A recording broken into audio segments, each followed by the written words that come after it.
आदरणीय प्रधानाध्यापिका महोदया, सभी शिक्षकगण और मेरे प्यारे बच्चों, आज मैं आपको एक छोटी सी स्टोरी सुनाने जा रही हूँ। मरने के उपरांत सर के दरबार पर चार लोग खड़े थे। उनमें एक राजा था, दूसरा बिजनेसमैन, तीसरा पंडित तथा चौथा मजदूर था। सभी वहां पर खड़े थे और सभी के मन में यह लग रहा था कि निश्चय ही मैंने अच्छे कर्म किए हैं और यह द्वार मेरे लिए ही खुलेगा। चारों व्यक्ति वहीं पर खड़े थे और उन्होंने अपना अपना विचार रखा। पहले राजा बोला, मैं धरती का राजा था। जिस राज्य में मैं राज्य करता था वहाँ की सारी प्रजा खुशहाल थी और सभी सुखपूर्वक से रह रहे थे। मैंने उन्हें किसी भी चीज की कमी नहीं होने दिया, इसीलिए स्वर्ग का दरवाजा तो मेरे लिए ही खुलेगा। इसी पर दूसरा व्यक्ति बोला, जो बिजनेसमैन था, वह बोला, मैंने अपने जीवन में बहुत सारा धन कमाया है और सभी गरीबों में बांटा है और सभी के निराश्रित लोगों के घरों को बनवाया है। निश्चय ही मेरे लिए स्वर्ग का दरवाजा खुलेगा। वहीं पर खड़ा तीसरा व्यक्ति भी दोनों की बातों को सुन रहा था। वह भी अपना प्रस्ताव रखता है और बोला, मैंने तो प्रतिदिन ईश्वर का नाम लिया है, इसीलिए स्वर्ग का दरवाजा तो मेरे लिए ही खुलेगा। तीनों की बातों को सुनकर मजदूर मन में कुछ सोचा और वह कुछ भी न बोला। तीनों लोग उसकी ओर देखने लगे, फिर भी वह चुपचाप खड़ा रहा। इतने में स्वर्ग का दरवाजा खुलता है और एक देवदूत आता है और राजा को बुलाता है। बोलो, तुमने अपने जीवन में क्या अच्छे कर्म किया है जो तुम्हें स्वर्ग की प्राप्ति होगी? राजा बोला, महाराज, मैं जिस राज्य का राजा था वहाँ की सारी प्रजा सुखी थी, किसी भी कोई चीज की कमी नहीं होने दिया, इसीलिए स्वर्ग में तो जाने का मेरा अधिकार बनता है। देवदूत उस पुस्तक में झांककर देखता है और बोलता है, हाँ, तुम सच कह रहे हो।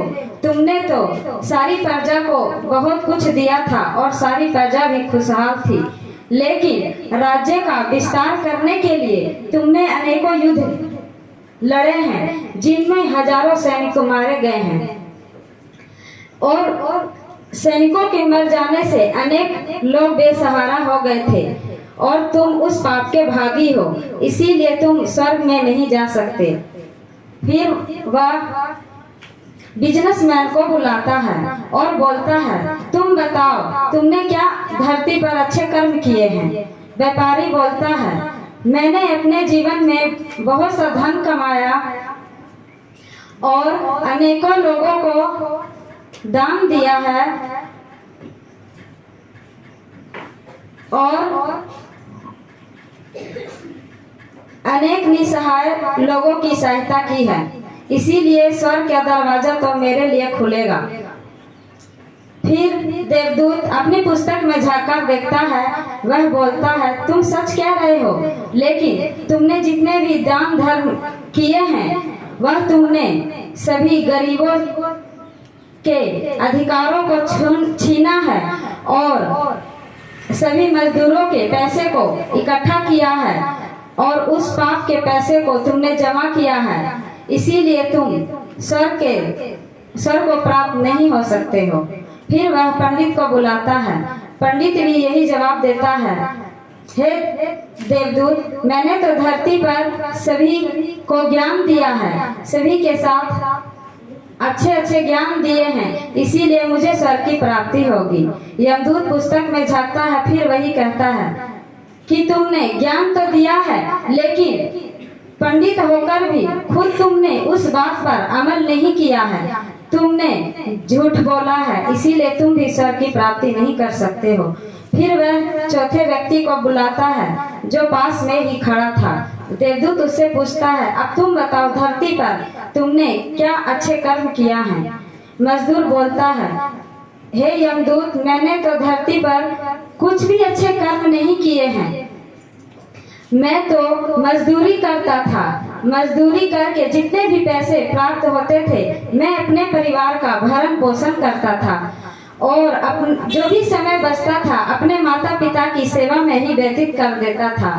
कुछ समय बचता था तो मैं प्रतिदिन मंदिर चला जाता था और भगवान का नाम लिया करता था और उन्हें धन्यवाद दिया करता था। हे ईश्वर, तुमने मुझे जितना भी दिया है मैं उनके लिए धन्यवाद करता हूँ और उसी में सुखी हूँ। फिर यमदूत उससे बोलता है, कुछ तो तुमने अच्छे कर्म किए होंगे, मन में सोच कर बताओ। तो उसको एक बात याद आती है कि मैं एक दिन भोजन कर रहा था। जैसे ही भोजन करने के लिए बैठा, एक भूखा रोगी कुत्ता मेरे द्वार पर आ गया। उसे मैंने अपना भोजन दे दिया था और मैं उस रात भूखा ही सो गया था। यमदूत कहता है, हाँ, तुम ही स्वर्ग के अधिकारी हो, क्योंकि तुमने निस्वार्थ भाव से उस कुत्ते की सेवा की है। बच्चों, सच ही कहा गया है, जो भी निस्वार्थ भाव से सभी की सेवा करते हैं वह ही स्वर्ग की प्राप्ति कर सकता है। Thank you. जय हिंद, जय भारत।